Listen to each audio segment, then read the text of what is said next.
আসসালামু আলাইকুম। নিউজিল্যান্ডের বিপক্ষে তৃতীয় ওয়ানডে ম্যাচে মাঠে নামার আগে সংবাদ সম্মেলনে একই বললেন বাংলাদেশ অধিনায়ক নাজমুল হোসেন শান্ত। নিউজিল্যান্ডের বিপক্ষে ওয়ানডে সিরিজে ইতিমধ্যে 2 ম্যাচ হেরে গেছে বাংলাদেশ।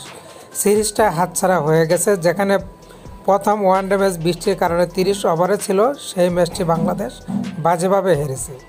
এদিকে দ্বিতীয় ম্যাচটিতে বাংলাদেশ দুর্দান্ত পারফর্ম করেছিল, যেখানে বাংলাদেশের ব্যাটার সৌম্য সরকার তিনি কিন্তু একটি চমৎকার সেঞ্চুরি করেছেন এবং দুর্দান্ত রান করেছেন। সৌম্য সরকার ছাড়াও রিশাদ হোসেন তিনি কিন্তু ভালো বোলিং করেছেন, জানিয়েছেন নাজমুল হোসেন শান্ত। সংবাদ সম্মেলনে নাজমুল হোসেন শান্ত দেশবাসীর কাছে দোয়া চেয়েছেন যেন তৃতীয় ম্যাচটা বাংলাদেশ জিততে পারে।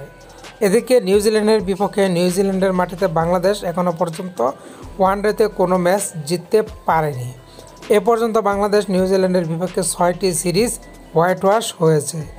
সামনে আরেকটি সিরিজ হোয়াইট ওয়াশের সংখ্যা জেগেছে। যদি বাংলাদেশ তৃতীয় ম্যাচটি জিততে না পারে, তাহলে সপ্তমবারের মতো নিউজিল্যান্ডের মাটিতে হোয়াইট ওয়াশ হবে।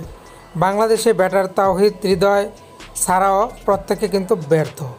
মেহেদী মিরাজ তিনিও নামের প্রতি সুবিচার করতে পারেননি। সবাইকে একসাথে জেগে উঠবেন।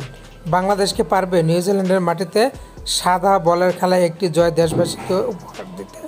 নাজমুল হোসেন শান্ত সেই দোয়া চেয়েছেন দেশবাসীর কাছে। তো বাংলাদেশ চাইছে যে তৃতীয় ওয়ানডে ম্যাচটা জিতে মান সম্মান রক্ষা করতে। সৌম্য সরকার যদি আরেকবার জ্বলে ওঠেন, বাংলাদেশি খেলোয়াড়রা যদি সবাই এক হয়ে খেলতে পারে, হয়তো সেটা সম্ভব। আপনারা কী ভাবছেন লিখে জানান।